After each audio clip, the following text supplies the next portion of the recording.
So we're going to talk about data modeling, normalization, and denormalization. And well, let's get started. So most of the content of this presentation is extracted from my book. I will tell you more about it. I've been using PostgreSQL since last century, actually. Last millennium. Also. And so I'm contributing to part of the contribution team to Postgres. I'm working at Citus Data, and we got acquired by Microsoft. So if you didn't know who Citus Data is, it's Microsoft nowadays. I guess you heard about Microsoft. We are here, etc. One of the projects that are keeping me busy these days is a PG auto failover. The idea is to implement the simplest possible way to have just what it says, automated failover, like business continuity. So you have two servers as usual with streaming replication, and actually our tooling will do the whole setup for you. So if you don't know how to do it, just use it. It's like 5 minutes, you have it running. That's it. If you know what you're doing, maybe you don't need it. I'm fine with that. So one of the other projects that I've been spending a lot of time on is PG Loader, and it's meant to load data to PostgreSQL, and you can actually do migrations, like for example from MySQL to PostgreSQL in a single command line. So it's like one command migration. You just say, the data used to be on MySQL, but now I got smart about it, so I wanted to use PostgreSQL instead. And it will discover the schema, all the tables, reproduce the schema, do the data type casting for you, and then fill in the tables with the data that you have on MySQL, and then recreate all the index in parallel, and et cetera, et cetera. So the goal of this project is that if you're not using PostgreSQL, you don't have any excuse anymore. Just, one command line. Sorry? Is that going to work for SQL Server too? SQL Server, MySQL, SQLite, and some other stuff. Yes. Very nice. Yeah. Okay, so I told you I wrote a book, and I have a special deal for the conference. So downstairs, I came up with some of the paperback versions. So if you go to the website of the same name, theartofpostgresql.com, you will see that there is 4 different packages. So today, if you buy the full edition, you get upgraded to the Dead Tree edition for free, because I have the Dead Tree with me today. I only have like 12 of them, so if you're interested, let me know just after the talk, basically. Let's get into data modeling. So that quote is from Notes on Programming in C, and so it's for developers. It's from back in the 70s, and I think it is both still relevant today and applies also to our field with the databases. So because it's written in full, I will read it. If you've chosen the right data structures and organized things well, the algorithms will almost always be self-evident. Data structures, not algorithms, are central to programming. And so when you do database modeling, all you do is data structures, really. And so the idea is that if you're not careful about the data structures in your database, everything is going to be complex in your life. Every little thing is going to be hard. And then developers will get to us, database people, and say, yeah, SQL is so bad, there is nothing I can do. It's always complex. And you're like, yeah, the design is crucial to having a powerful SQL story to tell around the database. The most things that we are thinking about in terms of modeling are, of course, the data types. PostgreSQL comes with a very rich suite of data types that embed not only the representation of the values, but also the behavior. So if you do integer plus integer, the answer is an integer. But if you do date plus interval, that it knows that how to apply, for example, an interval of 1 month attached to a particular date. So the month is maybe 28, maybe 30, maybe 31, maybe 29 days. But PostgreSQL, we know about that. So all the stuff around the operators, etc., in PostgreSQL, it's dynamic. It's not hard-coded. So please consider using the proper data type for what you're doing. It will make your life so much simpler. We are used to using constrained primary keys, foreign keys. We'll get a little more about primary keys. I think it might be a surprise for some of you guys, even if you think you know what the deal is all about. And I wanted to show some of the things that maybe some people don't know. So this thing is buggy. It doesn't work. So maybe you know why, maybe you don't. So just have a look, figure it out, and we'll get back to the example later, okay? But just know that that's a bug, okay? You don't do that in production. An example that most people don't know about PostgreSQL is that you can have a unique index with a where clause. We call that a partial index. And the partial index can be unique too. So this example is like, for example, production toggles. You have like new features that you're deploying to production in the code, but you don't want them active yet. So this model is to say that you can enable or disable the feature. It looks like this in the UI. And you're going to track the unicity when it's enabled. So if it's disabled, if disabled is null, then it needs to be unique. Okay, so that's easy trick to do with Postgres, but I've run to some application developers who tried to do that in the application. It's very complex because of concurrency, of course. But with that, it's solved for you like very easily. Another thing is we say database constraints. So most people, in particular, I've been told that the US is the land of the free, right? Nobody wants to have constraints. You want to be free. You want to do whatever you want to. So when you talk about constraints, people are like, yeah, that's boring. I don't want to implement constraints. I want free data. I don't know, whatever. So another way to say it is that it's business guarantees, actually. So you're going to ask PostgreSQL to guarantee things that are stable across your data set, whatever the transactional velocity or whatever you do with the application, you're going to have some guarantees. So this one, for example, who knows how to read that? The exclude using gist, etc. Does it ring a bell to anybody here? Some of you, but most of you know. So it's not very well known, but it's an exclusion constraint. One currency can't have overlapping validity ranges. Exactly. So basically, it's like a primary key, but what you express is what you refuse. So you exclude rows if they have the same currency, because this reads equal, but overlapping validity, because this thing here reads overlaps.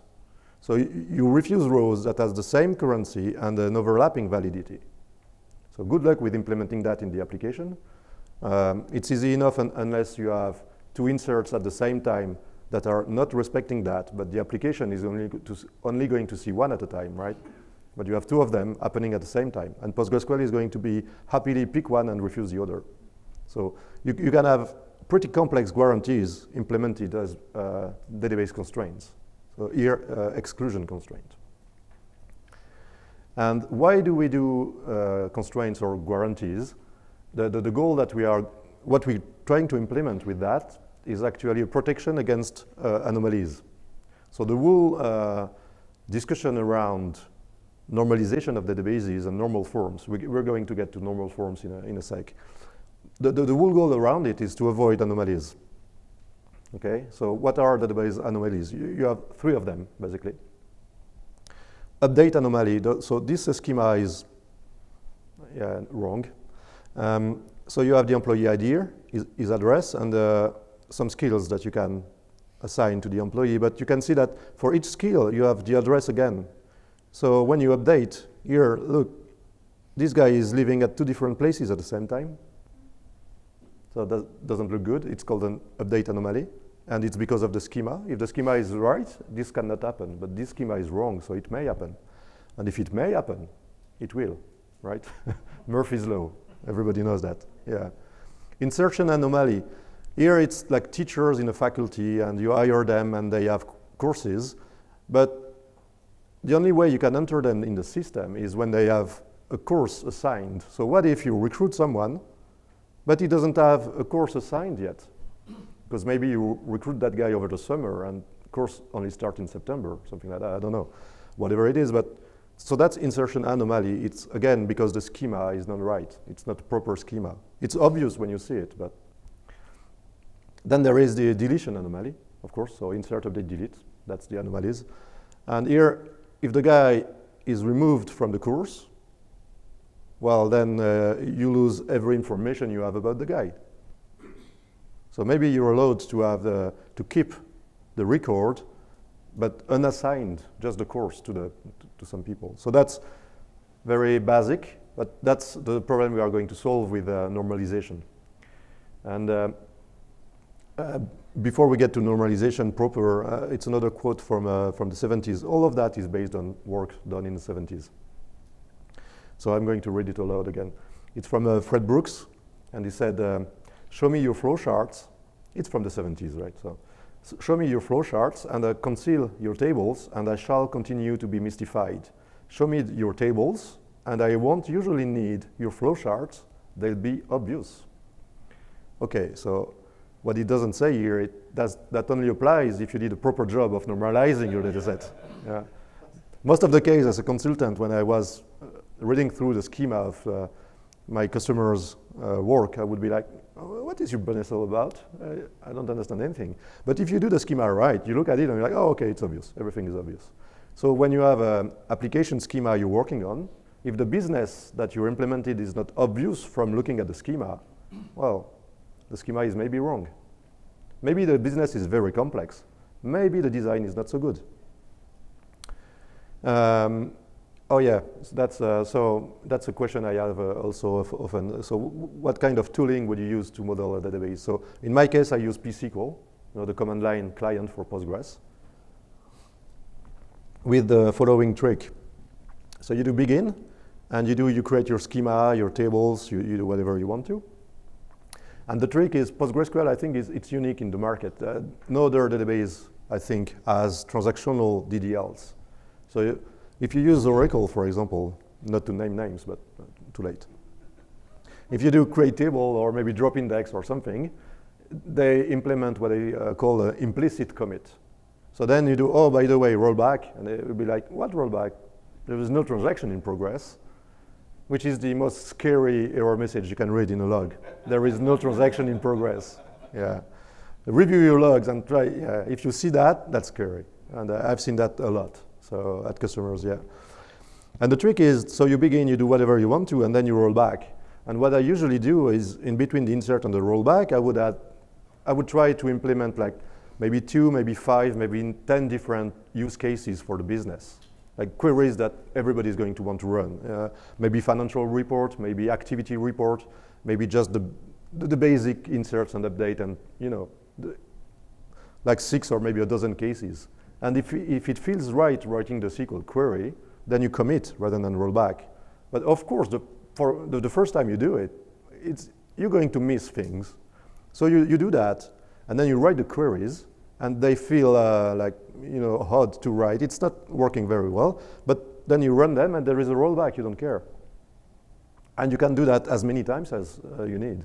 So you can be wrong as many times as you want to. PostgreSQL will not blame you. You just roll back at the end and start again. The schema didn't exist. You can add your test cases and select to the bottom. Yeah, exactly. Yeah. So the business case I do, it's because it's still, usually when I do that, it's in the design stage. If it's like a rollout for something that is already in production, then yes, the comment is on spot. Yeah, you can do implement test cases in that script. And so you keep doing rollbacks, and then you add new tables, and then you add new constraints and things. And when you're happy about it, at the end you make commit, and that works. Okay, so that's my trick. That's my tooling for modeling. I think I'm going to be a little time constrained, so I'm not sure I will have the time to say exactly what is behind that. So feel free to come to me after the talk, but basically people who are using ORMs, sometimes they are using it to design also the schema, because you make an object in your programming language, like Python, Java, something, and then you tell it, hey, by the way, this object should be a base table. Okay, that's wrong, never do that. The R in object relational mapping, the R is relation. The relation in SQL, it's the result of a query. One of the queries is table. So if you do table foo, the result is the content of the foo table. Yeah, that's nice. It's not very interesting, but it exists. And the ORMs are basically stuck there.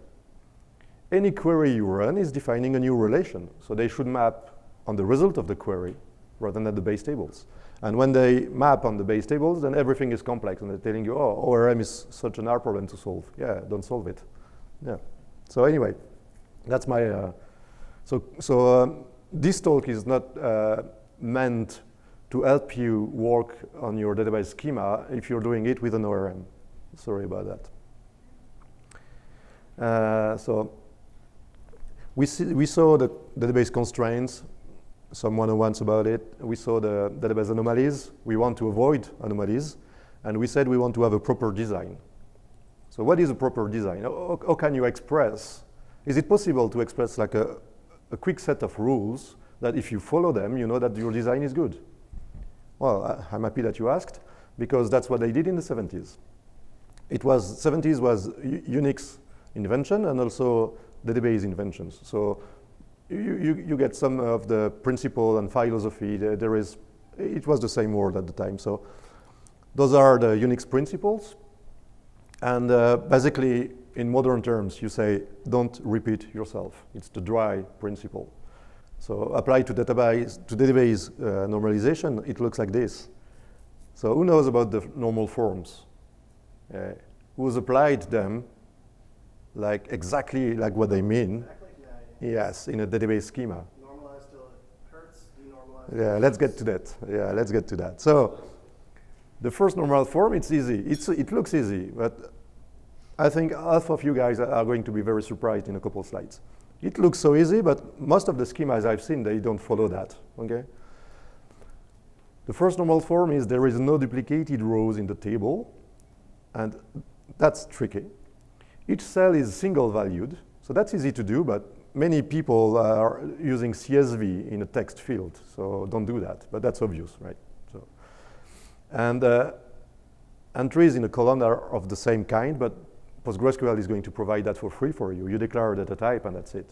Of course, if you're doing EAV, entity attribute value, then you will have a text column that will contain integers and dates and something else. So don't do that. It's not first normal form. The second one, so every rule is built on top of the previous one, right? So if you want to be compliant with the second normal form, you first need to be compliant with the first normal form. Okay, and on top of it, you don't have partial dependencies, which means a non-key attribute is dependent on only a part of the composite key. Basically, it means your primary key is broken. Okay, so if you have a broken primary key, it's not second normal form, because it's easy to have what looks like a primary key, but actually you have some extra data. And if you do that, then you have update anomalies, insert anomalies, etc., like we saw before. That's a way to write the rule that we saw. If you don't respect it, leads to anomalies. There is more. There is the third normal form and the Boyce code normal form. So usually when I design a schema, I would try to reach the BCNF first and then think about it, because there is more to that. But so I won't take the time to enter into the details of it. It's well covered in the literature. So the goal of my talk here today is that you remember about it and you know where to look up. You have the terms and you know what to do with that. I won't go into the details of what it means doing that in practicals. It's pretty easy to find lots of examples, and most of them are controversial anyway, so good luck with that. But that's not the talk today. But BCNF is not the end of it. Then you can have fourth normal form, no multi-valued dependencies. Then the fifth one, projection join normal form. Okay, so it's 4NF plus something. And then you have DKNF, like the top level. Okay, so now the real question is, which form do you target? So I have a good example for that. Well, it's an example I like, so I hope it's good for you also. But let's say that you are designing a database where you need to have the address of customers, physical address. So physical address, if you think about it, the name of the cities are going to be found, like every state in the US will have the same names of cities. In each city, you will have streets with names, same names in every city, okay? And in every city, you will have streets with numbers. It's always the same number. So if you want to do it right, you don't have duplicates. So a street name exists only once, and then you have a relation mapping table that says in which cities you have which streets, okay? And then for this mapping, you can have maybe the street numbers for each and every building. So each time there is a reconstruction or they split an house in two, you need to update your table, right? Then you have the zip codes, which are, so in France, zip codes are meant to ease postal services. It's organized around the number of people around it. It's like a barycenter. So it's the number of people around it. And when the population moves, the zip codes moves, it's meant to optimize distribution of mail. That's all there is. But people keep using that. And it's something that changes over time. So that's a little complex. So if you want to do a proper design, like normalized for addresses, you will need a dozen tables easily, right? So would you do that? So if all you're going to do with the address is put it on a label in an envelope, a text field is going to be all you need, right? Maybe you're going to run some statistics, like the marketing department is going to say, I want to have a distribution per state, things like that, per district. Okay, so maybe you want 2 fields. Okay, good. But say you're a cable company or an electricity company, and what you use the address for is actually scheduling interventions in the people's house, maybe to either repair or install cables, like physical cable, electrical cables, or maybe data cables and things like that. Then maybe you want to have the exact, all the details that you can possibly have about the address, and maybe it doesn't stop at the building number, but maybe you want for each floor in the building, each apartment in the building with some metadata about them, so that when the technical guy shows up and does the thing, he has all the information needed to actually access whatever he needs to access, okay? So the normalization, it depends if, are you talking about the core of your business, or just, you know, some information that you need to gather to put, for example, on an envelope and you're done with it? So for me, normalization is very good when it's the core of your business, because it will prevent you to have data bugs in production, like anomalies and things like that. But maybe you don't need it for everything that you put in a database.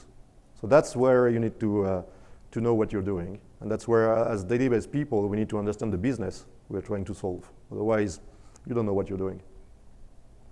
Any questions so far? Okay, I'll continue then. Just interrupt me if you have more questions. So when you do this design, one of the tools that you're going to use are constraints or guarantees. So let's get back to this bug. Anybody see the bug?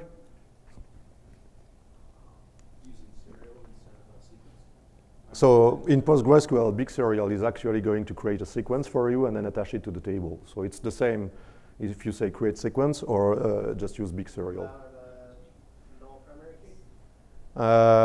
key? Yeah, maybe we could do that. I think you need a 2-column primary key ID and update, perhaps. Ah, there we go. So when you have this schema, what we have here is a surrogate key. It looks like a primary key, but it's not.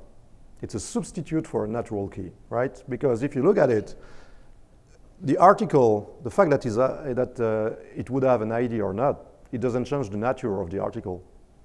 Nobody cares about the ID of the article.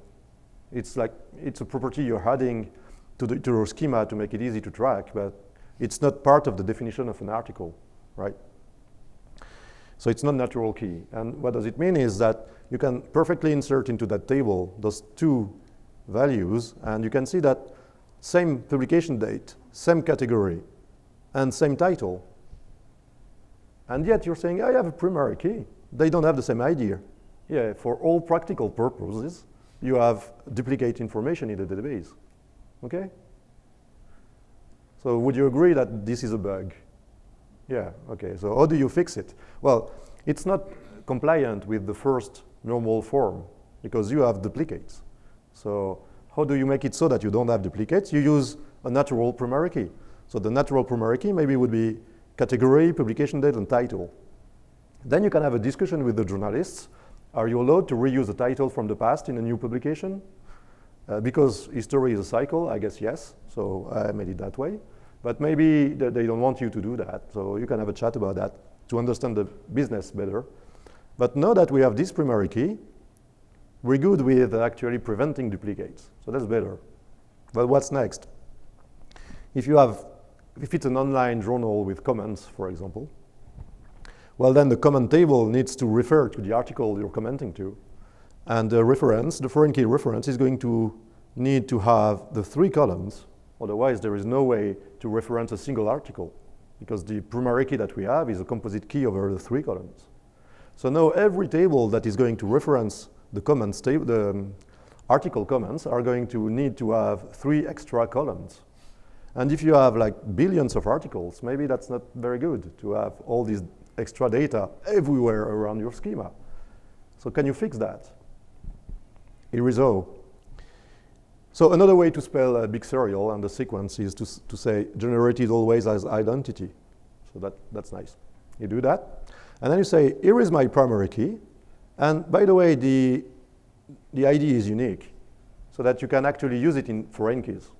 So you can perfectly have a foreign key that will target the surrogate key, which is the ID that is generated from the sequence. That works. That's nice.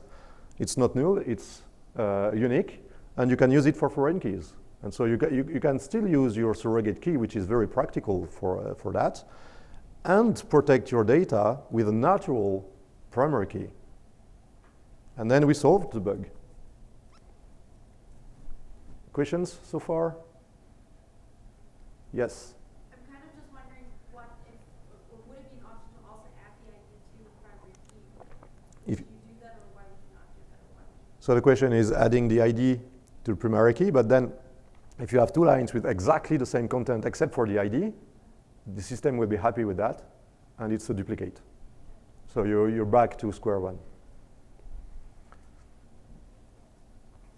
Other questions? No, I don't see any. Okay.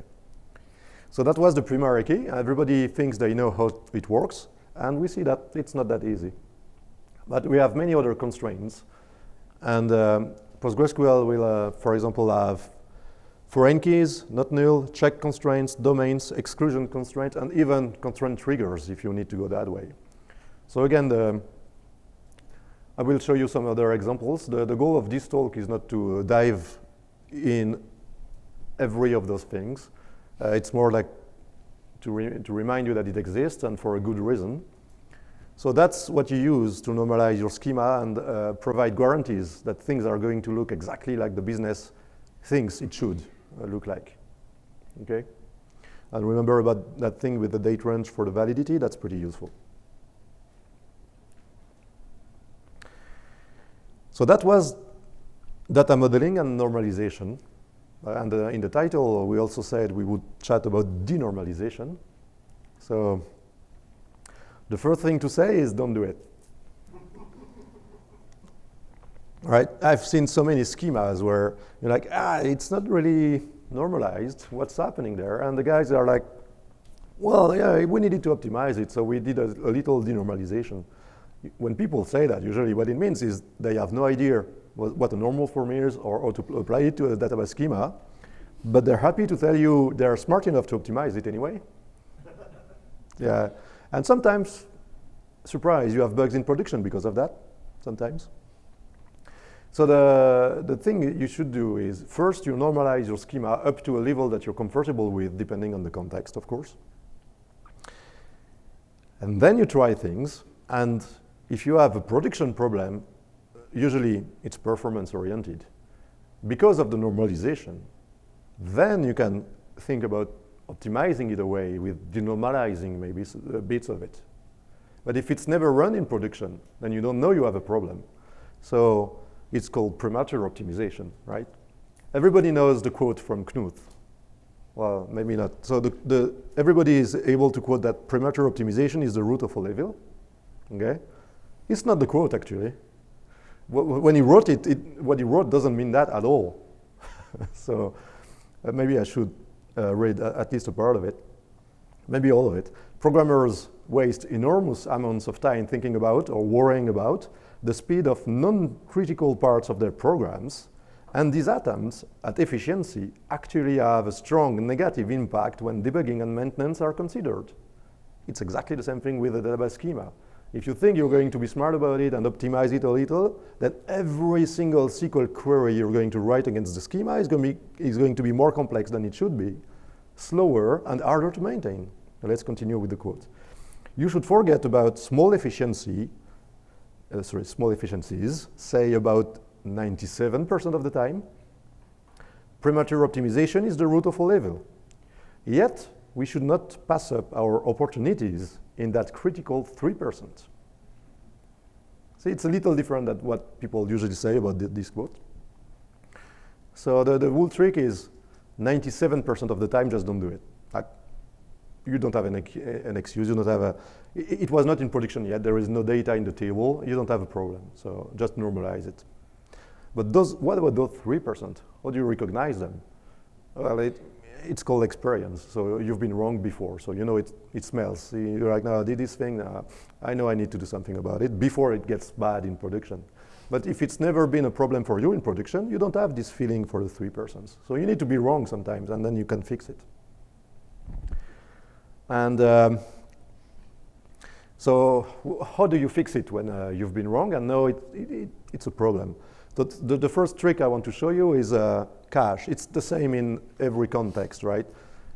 When it's too slow, it's because you have to compute it again and again, whatever you're trying to do.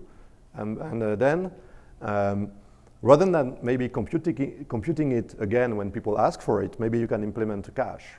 For example, if you have a dashboard that when people, I've seen that in production at customers, when they log in, the dashboard is going to run like maybe, I don't know, it was 600 queries just to run the dashboard. But it was real query against like months and years of data to have a nice, nice looking graph on the web, on the dashboard when you log in. Okay, so the dashboard is getting slower and slower and slower. Yeah, of course, because there is more and more data to crush into the dashboard. And nobody would actually use the dashboard, by the way. They would wait for it and then immediately click somewhere because they didn't want to see that. And it's so slow, nobody wants to look at it. So one thing you can do is implement a cache. Like you pre-compute the dashboard and maybe you update it nightly. Maybe if you have 1 year of data in your dashboard, a nightly update is going to cut it, right? Maybe. But as soon as you implement cache, you need to remember the 3 hardest problems in computing, like naming things and cache invalidation. Oh, and off by once. Yeah. So cache invalidation, you should implement that. So let's see what does that mean in terms of PostgreSQL.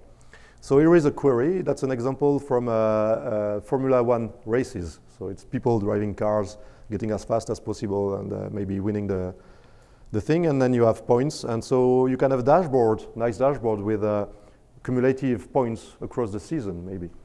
So you have all the races from the current season.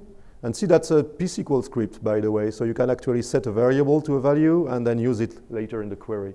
Right in pSQL. If you didn't know how to do that, that's pretty useful. And so with that query, you're going to have your dashboard for the drivers. And here there is a grouping set with the surname and constructor name. So you have both the points per driver and per constructor in the same query. Did you know you could do that, by the way? Oh, yeah. Have a look at it, it's pretty awesome. And you can limit to this sum of points. I did that because otherwise the result wouldn't fit in the slide, but maybe you have other business rules. My business rules for slides are pretty simple. Fits in the slide, that's good. So either you're running that query each time someone logs in, but maybe you want to denormalize, like cache it. So what I do for caching is I create a view. So as you know, with PostgreSQL, if you use a view, it's going to still compute the data each time you use the view. But I prefer to do it that way. First, I create the view, and then I materialize it. So that the materialization command is always select star from the view. Because if you do that, and then you're like, oh, but what's in the, what's new that I don't have in my cache? Well, you select star from the cache, except select star from the view, and you have the diff. Here is what happened since the last time you updated the cache. Yeah, pretty easy. So that's the way I usually do it. So create materialized view, it means it's going to be a view with the data attached to it, and the data is going to be the data set that you had at the time you entered the create materialized view command, and that's it, frozen for time. You can even index that, because there is a physical data set attached to the concept of the view because it's materialized, okay? So that's your cache. And maybe every night you're going to refresh it. Or in the dashboard for races for Formula 1, each time there is a race, at the end of the race, you need to update the cache, right? So how do you update the cache in Postgres? You do refresh, materialized view, and that's it. So maybe after each race, you run that command, and then you have a dashboard with a cached result that is very fast because you don't need to run through the whole history of the game each time. You just pick whatever is current. Questions about that? No, it's okay. So that's the first denormalization technique. It's a very powerful one. It's very nice to use. It's very easy to put in place. There is one catch.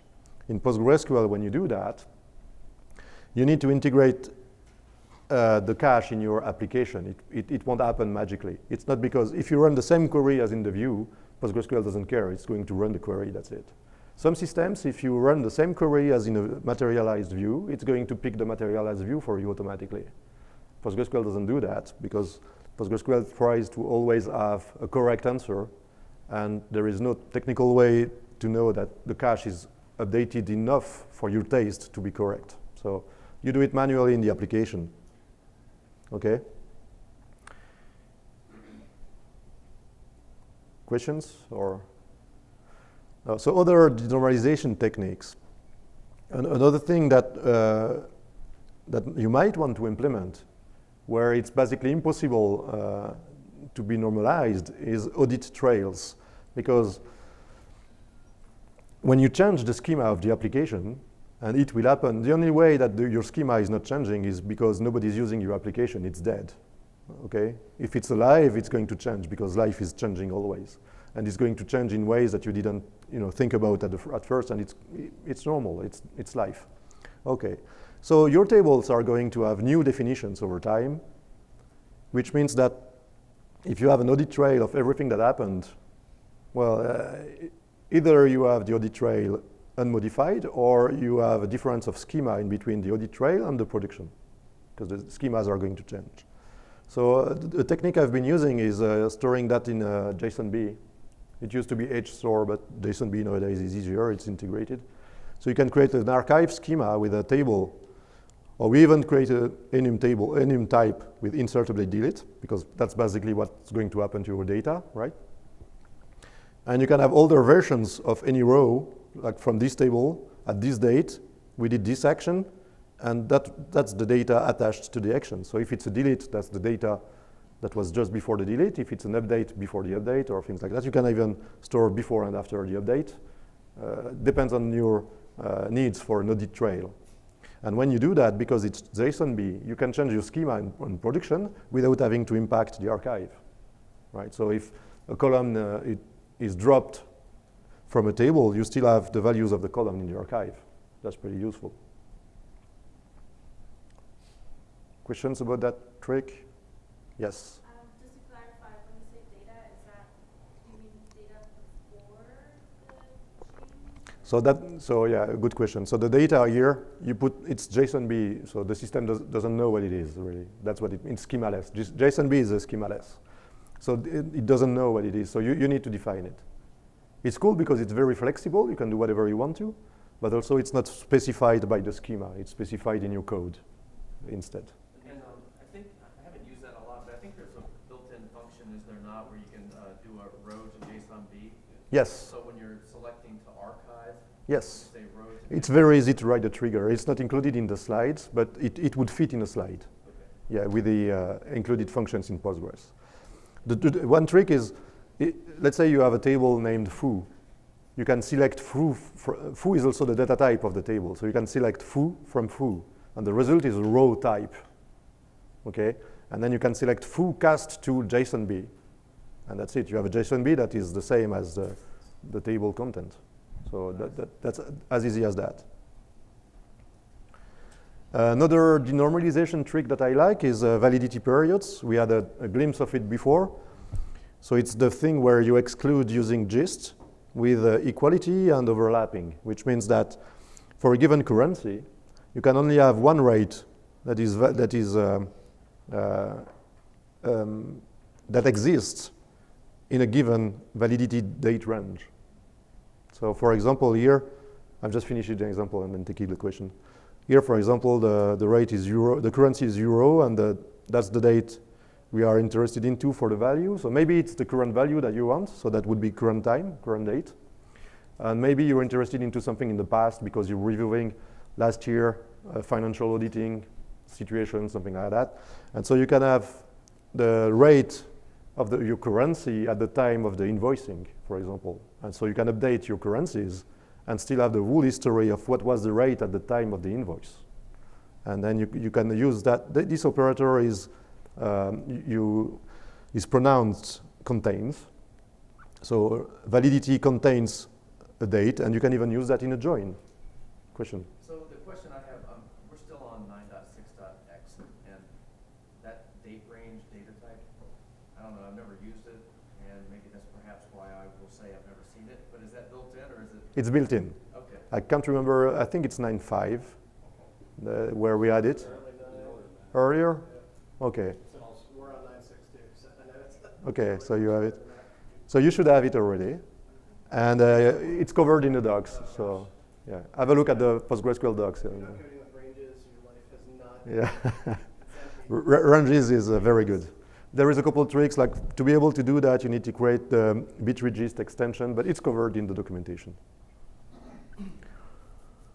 The other helper is data types. I'm going to be really fast now because we are going soon to run out of time. So another denormalization trick that you can use is use composite types, or remember the first normal form. You're not supposed to have composite types in your database, but sometimes it makes your life easier, or arrays, or JSONB. All of those are helpers to denormalize a schema.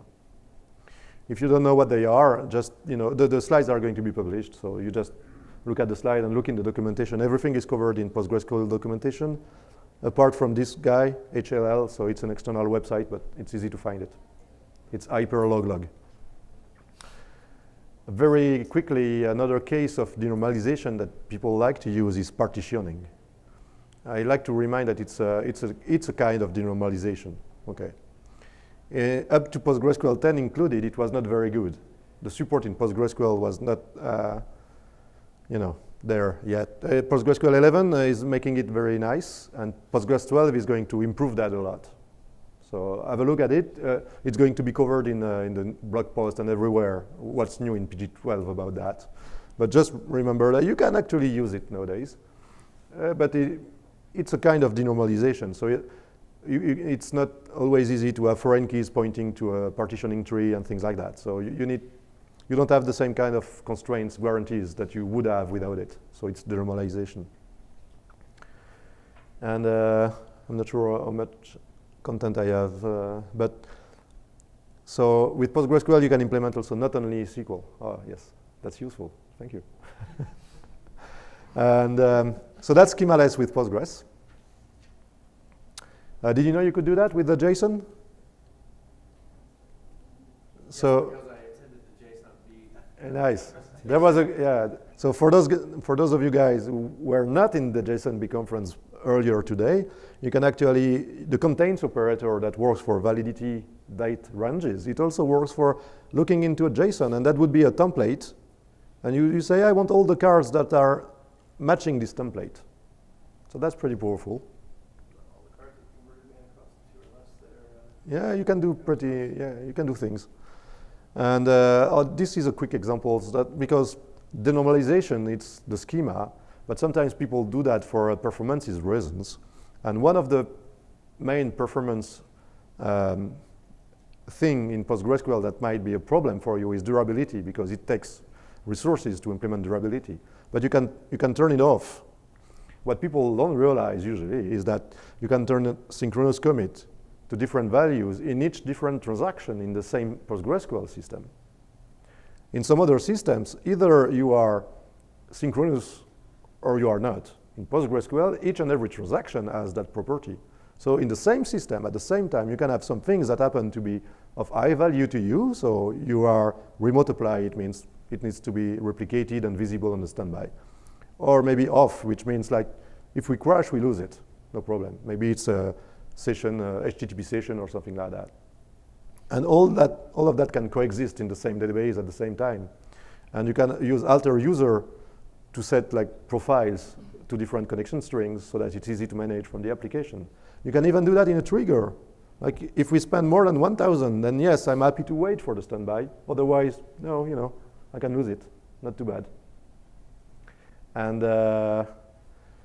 I'm working at Citus. We do horizontal scaling, and I don't have time to explain to you, but the red line is horizontal, and it's the query time. That's what it means, horizontal scaling. And the other thing is the size of the data set.